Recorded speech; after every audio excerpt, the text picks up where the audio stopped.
चर्चा में दुख और दुख के कारणों का निर्णय किया था। समझ आभास में नहीं थे। आभास तो जगत में चल ही रहा है। कभी कोई दुख रूप लगता, कभी कोई सुख रूप लगता। ये सारे जगत में आभास चल रहा है। लगने का कोई मूल्य नहीं होता। लगना तो जिसको जैसी भूमिका में है वैसा लगता है। अच्छा कार्य भी किसी को बुरा लगता है और बुरा कार्य भी अच्छा लगता है। लगने का कोई मूल्य हो सकता है क्या? मैं कई बार इस बारे में बहुत गहराई से विचार करता हूँ कि जे लागू મને ખોટું લાગ્યું, મને સારું લાગ્યું, મને ભલું લાગ્યું, મને ભૂંડો લાગ્યું, इसका कोई मूल्य है क्या? सोचो जरा, बहुत गंभीरता से। मैं चलो शर्ट पहनता हूँ। शर्ट, दुनिया में कितने प्रकार की शर्ट्स हैं? आप गिनो तो करोड़ों की संख्या में होंगी। सब एक सी हैं कि अलग अलग? तो भी वो बनती हैं, दुकानों पर आती हैं, बिकती हैं। और जब जब भी वो बिकने आती हैं तो अगर वो 100 शर्ट दुकान वाला बताता है तो 2-3 अच्छी लगती हैं, 97 अच्छी नहीं लगती। बराबर? और 2-3 में से एक आध वो ले आता है। तो जो 97 अच्छी नहीं लगी वो किसी को अच्छी नहीं लगेगी क्या? और ऐसा हो तो धंधा कैसा हो जाए भाई? कपड़े का कोई धंधा करे क्या? मतलब इतने सारे कपड़े बनते हैं, सबकी अलग अलग डिजाइन है, सब बिक जाते हैं। इतने सारे, हर चीज में देखो ना, कितना है। किसी को ये अच्छा लगता, किसी को वो अच्छा लगता। कितने प्रकार के व्यंजन, कितने प्रकार के वस्तुएं, कितनी प्रकार की गाड़ियाँ, और सब चल रहा है। मतलब सबको किसी ना किसी रूप में अच्छा लगे। यानी इसका कोई ऑब्जेक्टिव मूल्य नहीं हो सकता। किसी की खामी भी किसी को अच्छी लगती है और किसी की खूबी भी किसी को बुरी लगती है। लगने का कोई मूल्य नहीं है। इसलिए जैन दर्शन इस बारे में बड़ा गंभीरता के साथ में विचार किया है। તમને શું લાગે છે એ આપણું કામ નથી, શું છે એ બતાવવાનું આપણું કામ। અને થોડી आवाज स्लो कर ना नवीन भाई, ह्यूमिंग बहुत आ रहा है। हाँ, ये कोई बंद देखो, શું લાગે છે એ કામ નથી, શું છે એ બતાવવાનું કામ છે। પહેલે બે વચ્ચે નક્કી કરો। શું કીધું? લાગે છે એ વસ્તુનો પ્રોડક્ટ નથી, તમારો પ્રોડક્ટ છે। અને શું છે એ વસ્તુનો પ્રોડક્ટ છે। બે अलग अलग वस्तुओं થઈ ગઈ। हर एक द्रव्य अपने द्रव्य गुण पर्याय में है, तुम अपने द्रव्य गुण पर्याय में। दो अलग अलग चीजें, इसमें सुख देने का कोई गुणधर्म नहीं, तुम्हारा इसके द्वारा सुखी दुखी होने का कोई गुणधर्म नहीं। दोनों अलग अलग। फिर से क्या बोला? प्रत्येक द्रव्य अपने द्रव्य गुण पर्याय से है। हर एक द्रव्य, तुम अपने द्रव्य गुण पर्याय से हो। तुमको सुखी करने का इसमें या दुखी करने का कोई गुणधर्म पर पदार्थ में नहीं, और मेरा पर से सुखी दुखी होने का गुणधर्म मेरे में। मतलब ना तो सेंडर है ना रिसीवर है। ये वस्तु का सत्य है। पंडित जी, गर्मी लगती, एसी चालू तो अच्छा तो लगता, ये गड़बड़। एसी में शीतलता का गुण है, वो उसका प्रोडक्ट, और तुमको अच्छा लगा, ये तुम्हारा प्रोडक्ट। एसी से शीतलता आई, अच्छापन नहीं आया। खिड़की खोली, गर्म हवा आई, उससे बुरापन नहीं आया। क्योंकि अच्छापन और बुरापन, सुख देनापन और दुख देनापन, ये इसका गुण धर्म ही नहीं है। तो कहाँ से हो गया? वो अपने गुणधर्म रूप परिणमित होते हैं, बराबर। वो अपने गुणधर्म, एसी शीतलता रूप ही परिणमित हो रहा है, गर्म हवा गर्माहट रूप ही परिणमित हो रही है। लेकिन जब ये हम जानते हैं तो ज्ञायक रूप नहीं रह पाते, इसीलिए एक अवस्था में अच्छा और एक अवस्था में बुरा, ये सीधी गणित आई कि नहीं बात समझ में? क्या बोला? जब हम किस रूप नहीं रह पाते? अब एसी में शीतलता आती है, में अच्छा लगता है तो दिसंबर में चला दो, है बराबर। विचार कर, बढ़िया बढ़िया गरम गरम धूप आ रही हो सर्दी में, और नहीं बहुत तड़को है, बहुत तड़का, कैसी बात, तड़के की तो जरूरत है।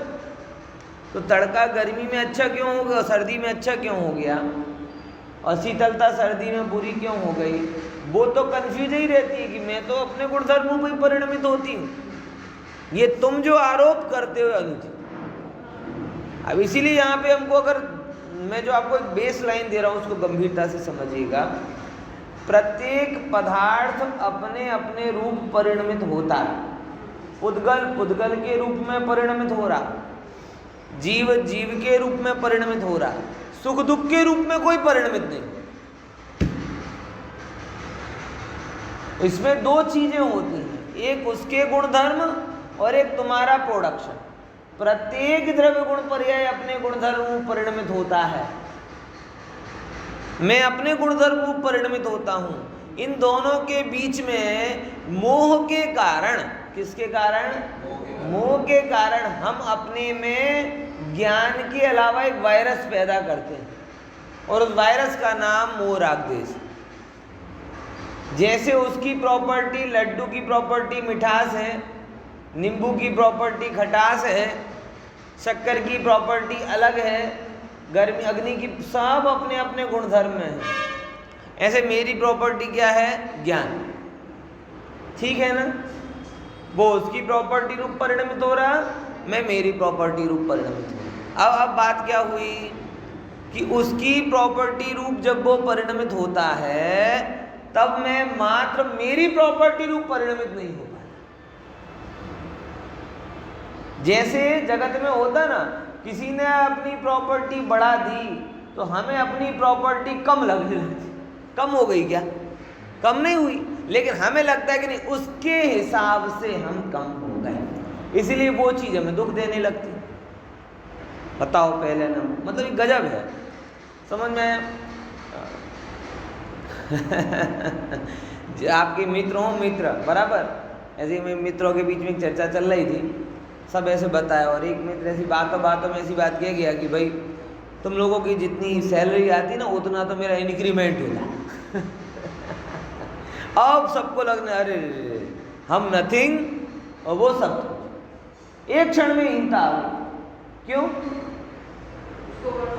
बस अब अभी तक अपने में खुश थे, अपनी प्रॉपर्टी अपनी, ना कम ना ज्यादा, अपनी सो अपनी। फिर क्या हो गया गणित में अचानक? वो जितनी तुम्हारी प्रॉपर्टी है उतनी तो मैं हर महीने मेरा इंक्रीमेंट होगा। अब कम लगने, जीव का यही परिणमन हो रहा है। द्रव्य गुण पर्याय अपने अपने रूप परिणमित होते, सुख नहीं है उनमें, दुख नहीं है उनमें, वो अपने रूप परिणमित होता है। तो अपने रूप परिणमित हो जा। वो अपने स्पर्श रस गंध वर्ण को नहीं छोड़ता, तो अपने ज्ञान को क्यों छोड़ता है? बस जब ज्ञान रूप नहीं रह पाता, अपनी प्रॉपर्टी रूप नहीं रह पाता, तब जो बाई प्रोडक्ट या वायरस उत्पन्न होता है उसका नाम आश्रव है। इतनी सी बात है बस। भगवान लोकालोक को जान लेते हैं और निराश्रवी रहते हैं। मैं तो धन्य कहता हूं कि हे प्रभु, अनंत वीर के पहले अनंत ज्ञान कभी मत देना। होता भी नहीं है, लेकिन हम तो निर्णय कर रहे हैं, अनंत वीर के पहले अनंत ज्ञान मत देना।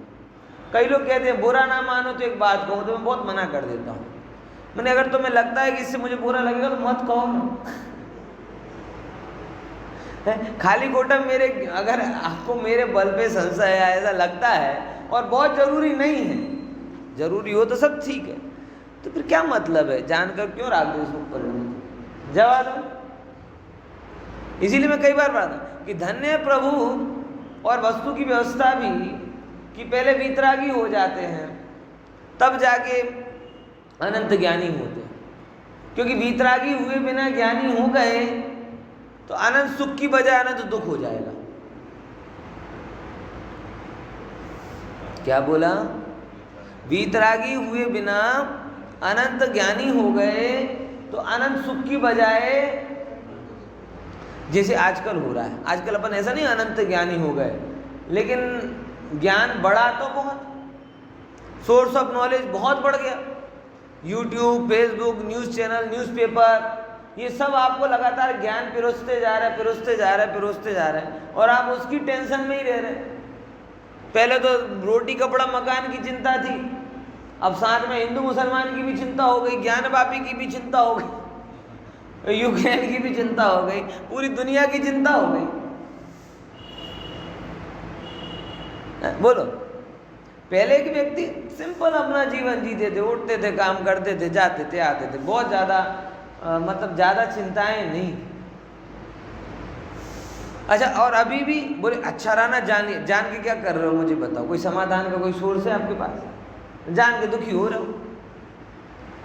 जानने वाले को जान लिया होता तो जानने में जो कुछ आता वो सुख दुख में ही नहीं लगता।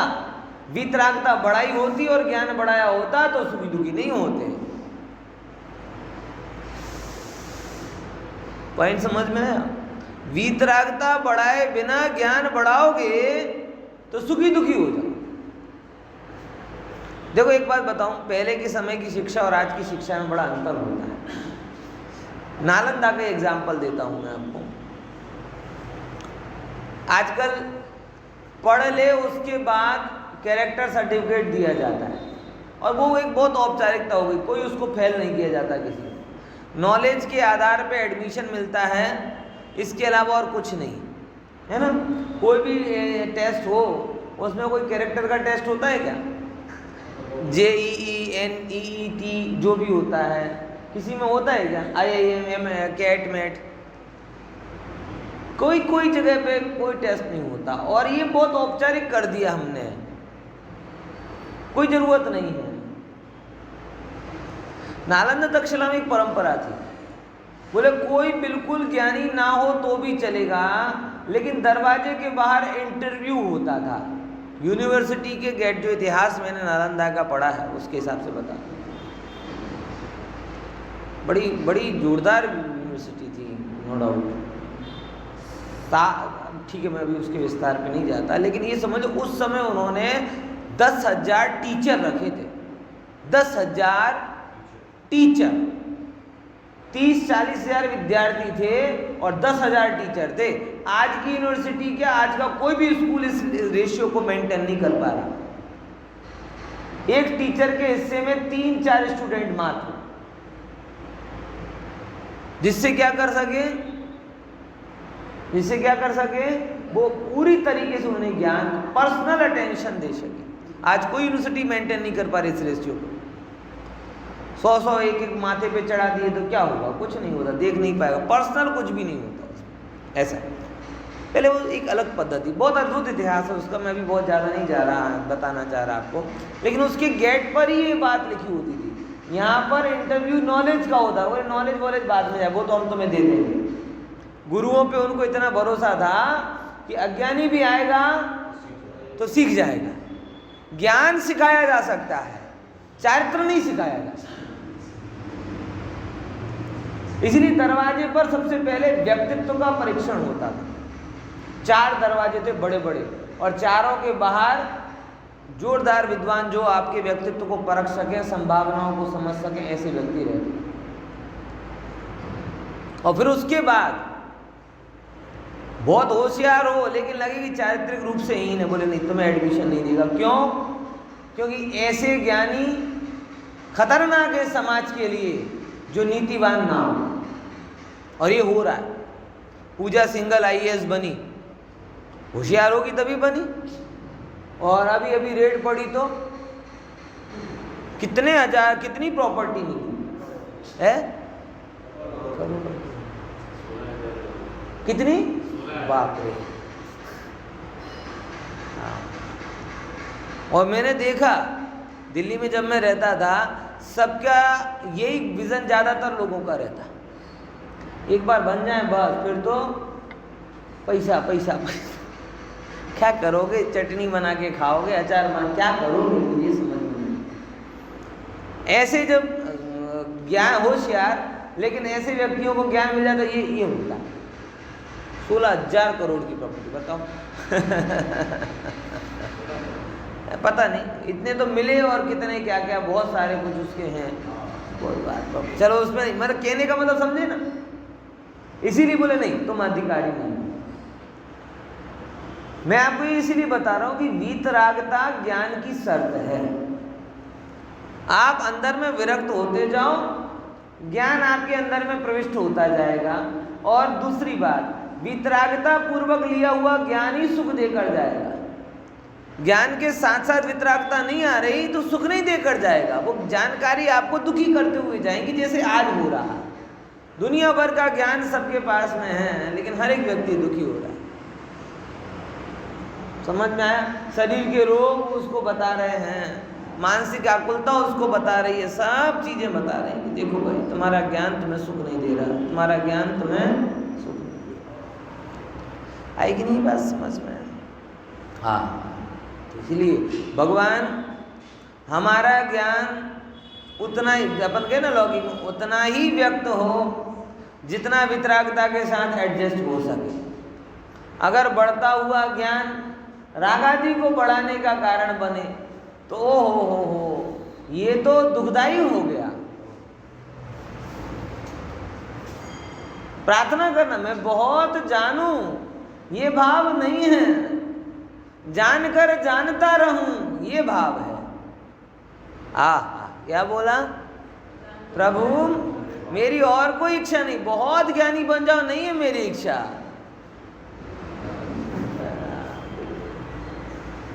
ढाई अक्षर आत्मा, 2 अक्षर का ज्ञान, जाने ये रहस्य वो पावे कल्याण। समझे कि नहीं समझे? 2.5 अक्षर की आत्मा है और 2 अक्षर का ज्ञान। इस आत्मा से, 2.5 अक्षर की आत्मा से 2 अक्षर का ज्ञान निकलता है। पर वो ज्ञान में ये बात आ जाए कि आत्मा जानने लायक है, बस हो जाएगा कल्याण। इतना रहस्य समझ, ये जो उसकी प्रॉपर्टी में अपना वायरस मिला देना, वो द्रव्य स्पर्श रस गंध रूप परिणमित हुआ, मैं ज्ञान रूप परिणमित नहीं हो सका। वो स्पर्श रस गंध वो अपने प्रति लॉयल रहा, पुद्गल पर जगत सब अपने अपने रूप लॉयल रहे, अपनी सीमा में परिणमित हुए। कार्य ये था कि मैं मेरी सीमा में परिणमित हूं, मगर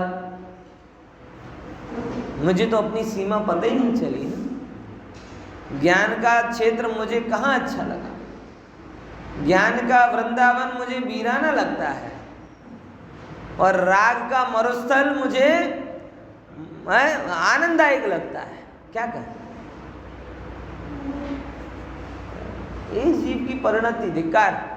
ज्ञान का वृंदावन वीराना जैसा लग रहा है, ओह ये तो ठीक है, ये तो कुछ नहीं, ये तो कुछ नहीं, और राग का मरुस्थल बढ़िया लग रहा है, जहाँ पे मात्र दुख के अलावा कुछ नहीं। इसलिए इस बात को थोड़ा गहरे से समझना कि जैन धर्म में 2 बातें जो मैंने आपको बताई थी ना, क्या लग रहा है इसका कोई स्थान नहीं है, क्या है इसका स्थान है। पॉइंट समझ में आया कि नहीं आया? क्या बोला? शुरू से 2 बातें बता रहा हूं। શું લાગે છે એની કઈ વેલ્યુ નથી, શું છે એની વેલ્યુ છે। બોલ એ બે વચ્ચે ફેર શું થયો? શું લાગે છે, શું લાગે છે એનો શું કારણ? રાણા જીવા, રાણા कम्मम, राणा वेहम, हवे लद्दी। किसी को कुछ अच्छा लग रहा, किसी को कुछ बुरा लग रहा, ये लग रहा, वो लग रहा, इसका कोई उपाय नहीं है। राजा ने कहा ये रानी,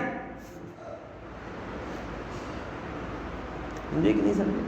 क्या लग रहा है इसके बारे में जैन दर्शन विचार नहीं करता, बल्कि अगर एक तरीके से देखा जाए अगर जैन दर्शन के हिसाब से लगने का मूल्य करें, लगना समझ गए ना, जो बार बार मैं लगना शब्द पॉइंट आउट कर रहा हूँ, क्या ना सुनिए, क्या लगना मतलब क्या, जाण्या પછી જે તમને થાય છે, ફીલ થાય, લાગ, આપણે કહીએ ગુજરાત લાગણી, ગુજરાતી શબ્દ છે લાગણી,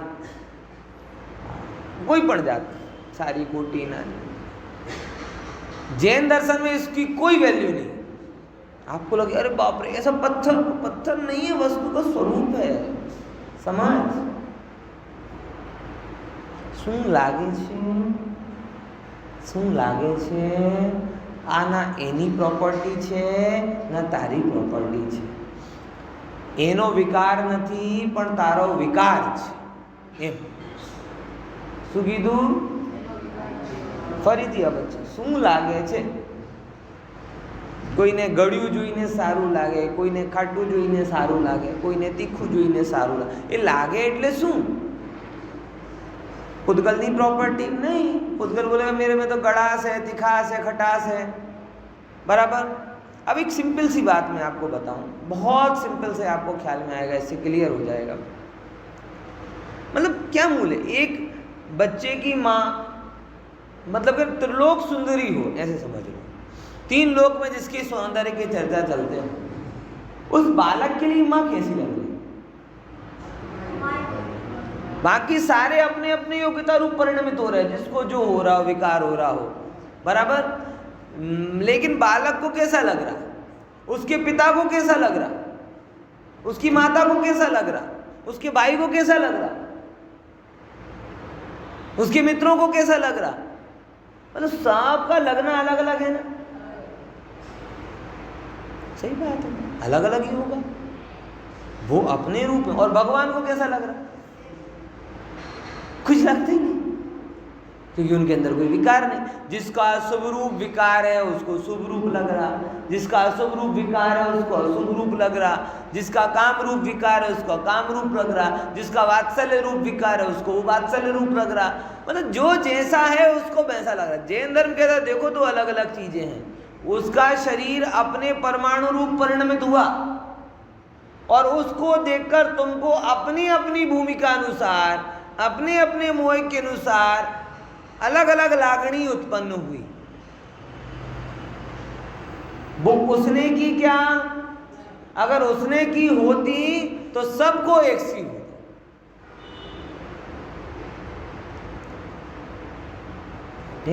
ये लगने का कोई मूल्य, जैन दर्शन में क्या बताया जाता है, जैन दर्शन, मेरी बात को, શું છે એના ઉપર જોર છે, શું લાગે છે એના ઉપર લાગે, કેમ કે સબ્જેક્ટિવ મેટર છે, તમને જેવું લાગે એવું लागे छे कैसा सब्जेक्टिव। हम तो यहाँ यूनिवर्सल ट्रुथ की खोज कर रहे हैं, सनातन सत्य, तो कुछ तो इसका होगा ना स्थान। बोले हाँ है ना, ये सारी चीजें जो भी आपको लग रही हैं, ये 5 भावों के अंदर कौन सा भाव है, औदैहिक भाव, मतलब क्या है वो है।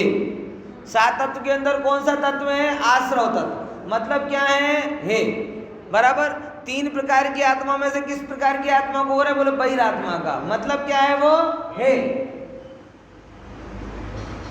जो भी आपको लगाना हो, वो जैन धर्म के कोई भी सिद्धांत पे आप लगा लोगे तो इन सब का लागवा माटे तो एक ज वस्तु छे भाई, कि जे थाय छे पण आत्मानो स्वरूप नथी, विकार छे माटे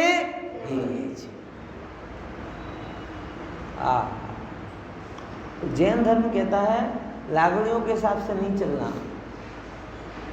उपाय ऐसा करो कि मैं ज्ञान में ही रहूं, परमात्मा जैसे ज्ञान में है, ऐसे उपाय करो कि धीमे धीमे धीमे धीमे जैसे परमात्मा के अंदर में वितरागता प्रकट हुई, वैसे मेरे अंदर में क्या प्रकट हो, वितरागता प्रकट हो। जानकर जानता कितना रह सकूं, हे प्रभु ऐसा बल दो। जानकर जानता कितना रह सकूं, अभी अपन जानकर जानते नहीं रहते। देखो जानना कभी दोष नहीं होता, जानकर अटकना दोष होता है। एक घर के सामने आप 50 बार निकल जाओ, कोई कुछ नहीं बोलेगा, लेकिन 5 मिनट खड़े होकर देखने लगो, तुरंत घर का मालिक भाई शू छे ए बोलो। कोई आपके घर के सामने कोई व्यक्ति 5 मिनट तक खड़ा रहे,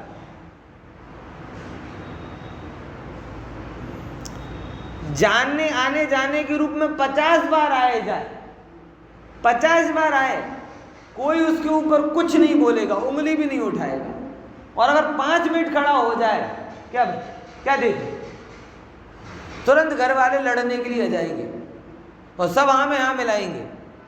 तो सही बात है, जब काम नहीं तो खड़े क्यों? क्यों? जानते हुए जानो तो कोई दिक्कत नहीं, लेकिन जान के अटक गए तो अपराध। वो अटकना आश्रम, वो अटकना दुख का कारण, और अटकना ना हो तो बस आते रहो, जाते रहो, जानते रहो, जो हो रहा है भगवान लोग जान रहे, कहीं अटकते नहीं है, वो मुक्ति। हे परमात्मा, ऐसी सामर्थ्य विकसित हो कि जानकर जानता रहो। हे परमात्मा, ऐसी प्रभुता विकसित हो कि राग के प्रसंगों में को जान लूं, अटकूं नहीं, द्वेष के प्रसंगों को जान लूं, अटकूं नहीं, हानि लाभ को जान लूं, अटकूं नहीं, मान अपमान को जान लूं, अटकूं नहीं।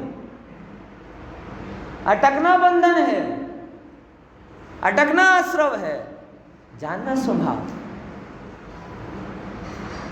ये पुरुषार्थ है। समझा कि नहीं समझा? इसीलिए मैं कई बार एक सूत्र बोलता हूं ना, देखो, जानो और जाने दो। क्या बोला? देखो, जानो, जवाब दो। क्या बोला? देखो, जानो और जवाब दो। बड़ा सरल सी बात है, क्योंकि जब आप ये रहोगे सुख दुख पना उसमें आएगी नहीं, तब आपके पास ज्ञान बचेगा, और ज्ञान आज भी सुख का कारण, अनंत काल बाद भी सुख का कारण, और राग आज भी दुख का कारण और अनंत काल बाद भी। वो जो कल अपन ने निर्णय किया था, बात हुई ना पक्की। हाँ, कल क्या निर्णय किया था कि लागे छे એ સાચું નથી। શું છે? બોલે જે આગામી કાળમાં દુઃખનું કારણ છે એ આજ સુખનું કારણ લાગતો હોવા છતાં પણ કેવો છે? દુઃખનું કારણ દુઃખ જ છે, કારણ તો પછીની વાત આવે। જે આગામી, ફરીથી બોલો, જે આગામી કાળમાં, બોલો, જે આગામી કાળમાં દુઃખનું કારણ છે, હા, દુઃખનું કારણ છે, બોલો, એ આજ પણ સુખરૂપ ભાષિત હોવા છતાં પણ દુઃખ જ છે। શું છે? હવે એનો રિવર્સ બોલો। જે આગામી કાળમાં સુખનું કારણ છે, સુખનું કારણ છે, આજે દુઃખરૂપ ભાષિત હોવા છતાં પણ કેવો છે? સુખ જ છે। કેટલી હરકત! लगने पे मत जाओ, लगने का कोई मूल्य नहीं। आज इस उदय में ऐसा लग रहा, कल किसी उदय में कैसे लगेगा। मुझे सबसे पहले इसका मुझे बहुत वो था, लेकिन अब पता धीरे धीरे जैसे समझन आती है ना, तो पता चलता है कि हमारे इमोशंस का कोई मूल्य ही नहीं। हमारे इमोशंस का वास्तव में कोई भी मूल्य नहीं है, कोई भी मूल्य नहीं।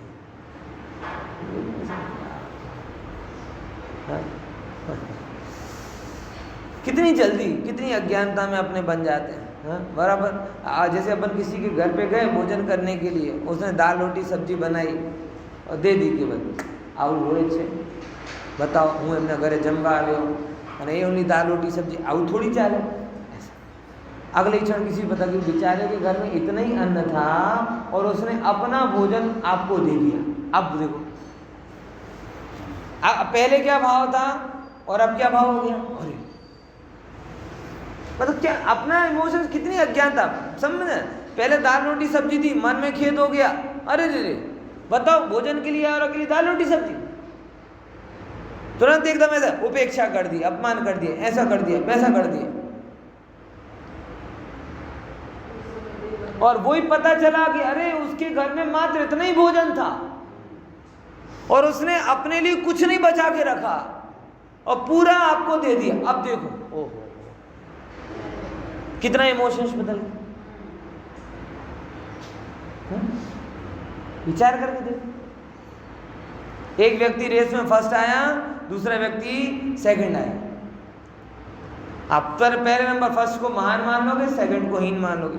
थोड़ी देर बाद पता चला कि जो फर्स्ट आया उसका 60 किलो वजन था और जो सेकंड आया उसका 150 किलो वजन था। 150 किलो होने के बावजूद भी सेकंड आया, वो महान हो गया। फिर पता चला कि 60 किलो आया, उसका एक ही पैर था, तो फिर वो महान लगने लगा। मतलब ये हमारा जो अंदर में जो इमोशनल ड्रामा क्रिएट होता है ना, इसके मूल में अज्ञानता और आग्रह बहुत है। अब समझो मेरी बात, और अज्ञानता तो दूर हो नहीं सकती जब तक केवली नहीं हो, आग्रह दूर हो सकते हैं सहजता के साथ में। फिर से मेरी लाइन को समझो जरा, हमारे अंदर में जो भी मानसिक द्वंद्व चलता है, जो भी अपन आज की भाषा में आश्रय उत्पन्न होते हैं, उनके पीछे मेन कारण क्या, रूट कॉज क्या है? दो चीजें। एक तो पड़ा हुआ अज्ञानता।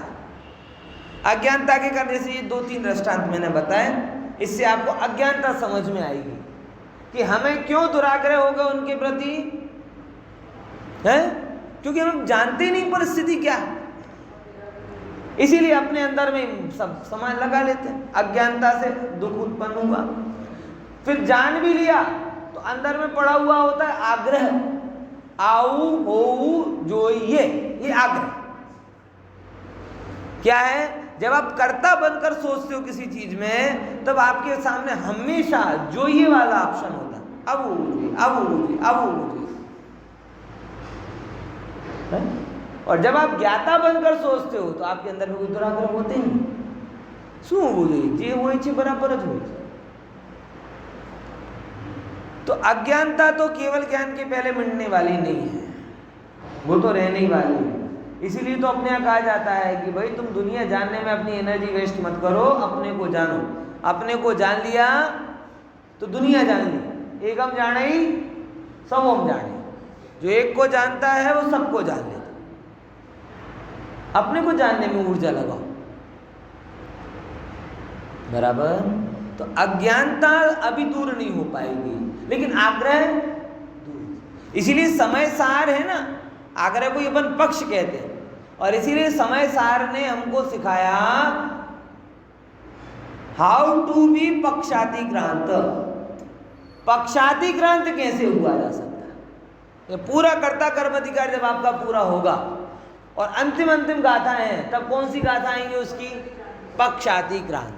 क्योंकि पक्षातिक्रांत होना मतलब अंदर के सारे आग्रहों को खत्म कर देना, सहज ज्ञानमयी हो जाना, और ज्ञान में ज्ञायक की स्वीकृति रखना, और जो ज्ञानमयी है उसको आश्रव नहीं है। सीधी सीधी गणित, जो अज्ञान में है उसको आश्रव है। आई कि नहीं बात? तो समय सार में आपको जो हो सकता है वो सिखाया, और दुनिया आपको जो नहीं हो सकता वो सिखा रही है। मतलब दुनिया आपको बनाना चाह रही ज्ञानी, केवल ज्ञानी, जो हो नहीं सकता। समझो, रास्ते समझो, बहुत गहराई से मैं बोल रहा हूं इन बातों को। सारी दुनिया किस बात पे लगी है? आपको ज़्यादा से ज़्यादा जानकारियां दे दे। यूट्यूब लगा, अब वो जानकारियां हैं नहीं, जानकारियां नहीं है, वो सब बात की बात है। वो सब किस पे लेके जा रही हैं? आपको ज़्यादा से ज़्यादा फीड कर दो आपके अंदर में इंफॉर्मेशन, इंफॉर्मेशन, इंफॉर्मेशन, इंफॉर्मेशन, जानकारी, जानकारी, जानकारी। फेसबुक से जानकारी ले लो, व्हाट्सएप से ले लो, इंस्टा से ले लो, न्यूज़ से ले लो, न्यूज़पेपर से ले लो, सब जगह से क्या कर लो? बेड सेल बना लो। देखो, जितना जानोगे उसके बावजूद भी अज्ञानी रहोगे। क्योंकि आत्मा को जाने बिना पूरा ज्ञान कभी होते नहीं। तो दुनिया, इंटरनेट, विकिपीडिया सब क्या कर रहा है? यूनिवर्सिटी सब किस रूप में कर रहे हैं? आपको ज्यादा से ज्यादा जानकारियां देने की कोशिश कर। आचार्यों को पता है ये पॉसिबल नहीं है, ये जानकारियां दे देकर ज्ञानी बना रहा है, पॉसिबल नहीं है। इसलिए वो कहते नहीं, तुम पक्ष रहित हो, वितरागी हो, वितरागी बनोगे ज्ञान पीछे पीछे आएगा। ज्ञानी बनोगे तो राग घट जाए, कोई गारंटी नहीं। दुनिया के ज्ञानी, आत्मज्ञानी नहीं, दुनिया के ज्ञानी स्कॉलर बन जाओगे तो राग घट जाएगा, ऐसा नहीं। आप देखो जगत में ऐसे बहुत सारे विद्वान, फिलोसफर, प्रोफेसर, डॉक्टर जो ज्ञानी गुरुओं की खोज में रहते, और एक कोई मिल जाता है तो मतलब क्योंकि उन्हें इतना पढ़ लिया उसके बावजूद भी लगता है कि नहीं, मजा नहीं आ रहा, मजा नहीं आ रहा, मजा नहीं आ रहा।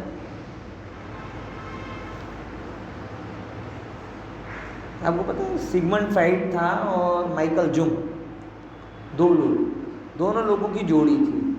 नवीन मनोविज्ञान में सबसे ज़्यादा काम अगर किसी ने किया है तो दो लोगों ने किया है, सिगमंड फ्राइड और माइकल जुंग।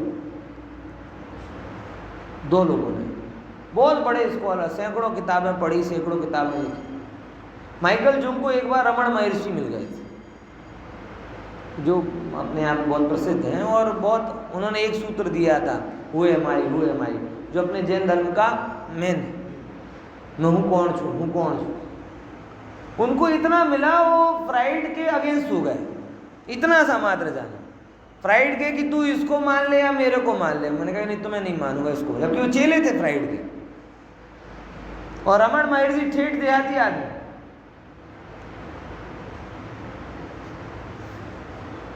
बराबर देहाती आदमी थे, बिल्कुल सरल। अब लगे ना, ज्ञान की परंपरा से पके हुए थे, वो परंपरा से आया था।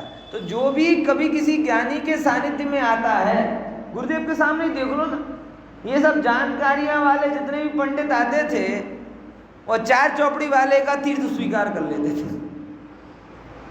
जो न्याय तीर्थ कर करके आए, ऐसे बड़े बड़े धुरंधर पंडित, गुरुदेव की जो परंपरा को आगे बढ़ाए जिन्होंने, सब ऐसे नहीं गुरुदेव से पढ़े थे, ये ऑलरेडी पंडित थे। सब लोग, अधिकतर जितनों का भी नाम आता है, ये सब ऑलरेडी पहले अपनी पढ़ाई पूरी कर चुके थे। गुरुदेव के पास में गए, बोला ये मिसिंग चीज है और यही मेन है, स्वीकार लिया, गुरुपना स्वीकार। समझो, पक्षातिक्रांत, जानकारियों से काम नहीं होता। पक्षातिक्रांत, समय सारे ने ये बताया, यूनिवर्सिटी आपको वो बता रही, इसीलिए पढ़ पढ़कर पांडित्य नहीं होता। पांडित्य हो जाए, अनुभव नहीं होता। अनुभव कहते अंदर में जो आग्रहों को खत्म करो, उससे होगा। समय सार ये कर रहा है, ज्यादा ज्ञान नहीं दे रहा, ज्ञान धारण करने की जो पात्रता है वो यहां विकसित कर रहा है। इसलिए ज्ञानी नहीं हुआ जा सकता, पक्षातिक्रांत हुआ जा सकता है। तो कुंद आचार्य देव का लक्ष्य पक्का है, क्या? कि हमें तुम्हें पंडित नहीं बनाना, तुम्हें पक्षातिक्रांत बनाना है। और सही अर्थ में पंडित भी वो ही होता है ना, शास्त्रों में उसी पंडित है। शास्त्रों के ज्ञान को तो पांडित्य धूल का कहा।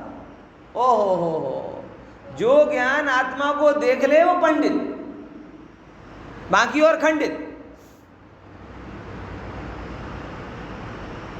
समझे कि नहीं समझे? इसलिए जो हो सकता है भैया उस पर ही जोड़ दो। पक्षातिक्रांतपना प्रकट हो सकता है। पक्षातिक्रांतपना मतलब क्या? ज्ञान मात्र रहना, वो स्वभाव। उसके अलावा जो भी पक्ष हमने मिलाया उसमें, वो मेरा नहीं। और जैसे आप ये हुए वैसे ही आश्रव, क्योंकि ज्ञान घन स्वभाव में राग नहीं है। फिर से, जो वस्तु जैसी परिणमित हो रही वो अपनी प्रॉपर्टी रूप, तुम दोनों अपनी अपनी प्रॉपर्टी रूप रहे, नो प्रॉब्लम। भाई यही तो बोला, हम अपनी प्रॉपर्टी को भूल गए। होने वाले परिणमन में वायरस कौन सा? राग द्वेष मोह संसार।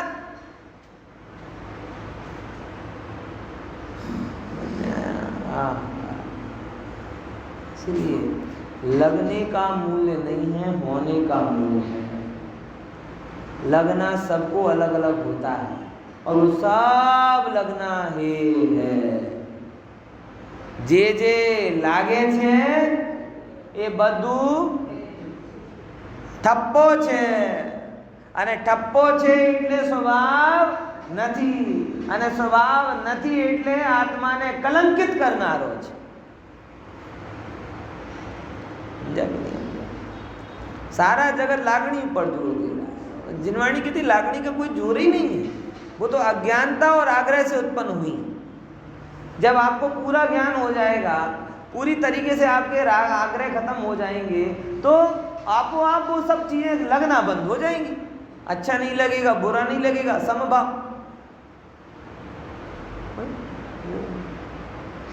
सौगाणी जी को एक जिन्हें जीवन लिखा ना, भोजन कराया किसी ने, मैंने वो वर्णन सुदीप जी ने लिखा है ना, वो लेख सौगाणी जी की जन्म जयंती पे वो शेयर भी करा। उन्होंने एक जीवन घटना बता कि उस रसोइये ने बोला कि जब सौगाणी जी को भोजन करा तो पहली बार ऐसा लगा जैसे मैंने किसी मूर्ति को भोजन कराया। किसको भोजन कराया हो?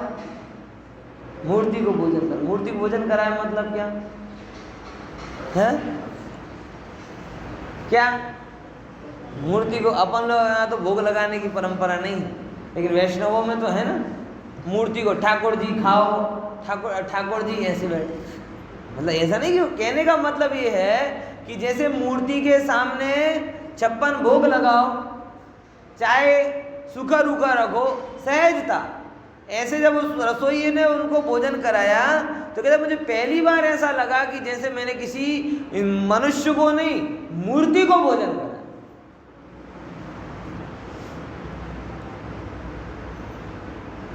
मतलब क्या? यही बात है कि अंदर में आग्रह किसी चीज का नहीं, ज्ञान ज्ञेय रूप परिणमित हो रहा है, ज्ञान ज्ञेय रूप परिणमित हो रहा है, मीठे को भी ज्ञेय रूप परिणमित हो रहा, तीखे में भी ज्ञेय रूप परिणमित। और ऐसा नहीं कि कह नहीं रहे, लगता होता तो कह भी देते, और कोई कह भी दे चौथा गुणस्थान वाला तो कोई उसका गुणस्थान नहीं गिर जाता, लेकिन हो ही नहीं रहा इसीलिए नहीं कह रहे। आप समझो, नहीं तो आप अपना कल से आज भले खराब खाना मिलेगा लेकिन कहूँगा नहीं, कहूँगा नहीं, कहूँगा नहीं, अंदर में उथल पुथल है, वो कपट कहलाया, वो सहजता नहीं कहलाई। बराबर, वो सहजता नहीं कहलाई। चौथा गुणस्थान वाला भी कह सकता, अरे 5वां गुणस्थान वाला भी कह सकता, अरे मुनि भी कह सकते हैं कि आज अच्छा आहार हुआ, आज अच्छा आहार नहीं हुआ। ऐसा नहीं कि आचार्यों के सामने मुनि जब कहते हैं, अपनी सब बातें करते हैं, तो छठे गुणस्थान मुनि आज भी कहते थे। आचार्य पूछते हैं आहार वगैरह बढ़िया हुआ? हाँ सर, बहुत अच्छा। मतलब कहने से कोई गुणस्थान गिर गया हो ऐसा नहीं है। नहीं तो आप उसको लेके ये समझो कि नहीं, ये सौगानी जी तो कहते नहीं थे, ये क्यों कहने लगे? छठे गुणस्थान तक कह सकता है, भाव आए तो कह देगा, नहीं आएगा तो नहीं कहेगा। सीधी सरल सी बात। जैन धर्म सरल है, आडंबर का धर्म नहीं है। मतलब उसका कोई इससे मूल्यांकन नहीं कि चौथा गुणस्थान वाले को भाव ही नहीं आते। जब जब नहीं आए तो नहीं आए, आ गए तो आ गए। ये तो पुरुषार्थ के ऊपर डिपेंड है ना, कि आत्मनिष्ठता का पुरुषार्थ कितना प्रबल हो रहा है। आत्मनिष्ठता का पुरुषार्थ प्रबल है तो दूसरे भावों की तरफ ध्यान नहीं गया, नहीं समझा। तो मुद्दा समझे कि ये जो भी भाव हो रहे हैं वो किसके आधार पर हो रहे हैं? अपनी अज्ञानता और आग्रह। और जैसे जैसे अज्ञानता और आग्रह दूर होते जाते वैसे सारे भाव दूर हो जाते, तो फिर धीरे धीरे लगना बंद हो जाता है, जो है पदार्थ पदार्थ के रूप में और ज्ञान ज्ञान के रूप में। कैसे परिणमित होगा? पदार्थ पदार्थ के रूप में और ज्ञान ज्ञान। और जब दोनों अपने अपने रूप परिणमित होंगे तो कर्म बंधन नहीं, प्रश्न ही नहीं, आश्रय ही नहीं। कौन रहा? ज्ञान। अब ज्ञान क्या है? आगामी केवल ज्ञान का कारण, आगामी सुख का कारण। तो मतलब आज भी क्या है वो? और राग आगामी, तो आज भी क्या है? स्पेक्ट है। एक समय का राग का सुख अगर आप भोगते हो तो अनंत दुख को भोगने की तैयारी रखो। कैरी गाड़ा आनंद देगा तो आतरा दुख देकर ही जाएंगे, इसमें कोई आश्चर्य की बात नहीं। जो फरवरी में कूदने लगते हैं वो जून में उदास हो ही जाएंगे।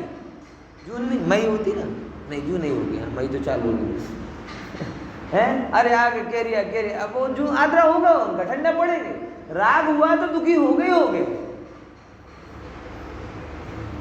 समझ में आए?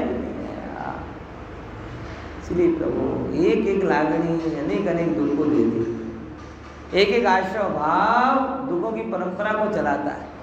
इसीलिए यहाँ पे दो बातें बोली, दुखस और दुख का कारण। ये वर्तमान में दुख रूप हैं और आगामी काल में भी दुख रूप हैं। और दुखस कारणम, दुख है और दुख का कारण है। अब जान लिया ना, तो चौथी लाइन याद कर लो। निवृत्ति करता है कौन? जीव कि ज्ञानी? ज्ञानी जीव। ज्ञानी जीव ऐसा जानकर, ज्ञानी ऐसा जानकर उससे निवृत्त होते हैं। अब इसका रिवर्स बोलो, जो निवर्तन नहीं कर रहे वो बोलो ज्ञानी। ज्ञानी की अज्ञानी? हमसे क्या पूछते हो पंडित? आप शास्त्र जानते हो, आप ज्ञानी? ये शास्त्रों को कोई लेना ही देना नहीं। मेरे आपकी बात में शास्त्रों को बीच में मत लाओ। जितना शास्त्र पढ़े हैं वो पंडिताई अपनी जगह। यहाँ तो इतनी सी बात कह रहा हूँ जो आपके लिए भी कॉमन है, मेरे लिए भी कॉमन है। कौन सी? कि जानकर निवर्तन किया कि प्रवर्तन किया। ये पूरे 2-4 दिन से प्रवचन चले ना अपने, मैंने भी सुने आपने भी सुने। कहा मैंने भी कुछ नहीं, बराबर, आपने भी सुना मैंने भी सुना। अब मैं अपने दोनों के लिए प्रश्न रखता हूं। ये सब जाना और जानकर आश्रमों में प्रवर्तन किया कि आश्रमों से निवर्तन किया? प्रवर्तन करे सो बोलता हुआ पंडित भी अज्ञानी, और निवर्तन करे तो सोता हुआ श्रोता भी ज्ञानी। हो सकता है नींद आ गई, झोंका आ गया, लेकिन काम बराबर किया वो ज्ञानी। क्या समझे? सीधी गणित।